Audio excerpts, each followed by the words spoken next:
ওয়াজের মজলিস হয়, আল্লাহর রহমতের মালায়েকা ফেরেশতারা একদল দুনিয়ার মধ্যে ভ্রমণ করে বেড়ায়। ওই আল্লাহর রহমতের ফেরেশতারা এসে উপস্থিত হন।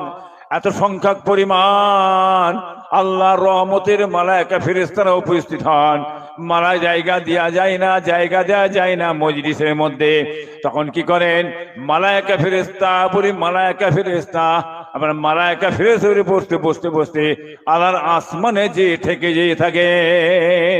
লা ইলাহা ইল্লাল্লাহ, লা ইলাহা ইল্লাল্লাহ, লা ইলাহা ইল্লাল্লাহ, লা ইলাহা ইল্লাল্লাহ, লা ইলাহা ইল্লাল্লাহ, লা ইলাহা ইল্লাল্লাহ, লা ইলাহা ইল্লাল্লাহ, লা ইলাহা ইল্লাল্লাহ,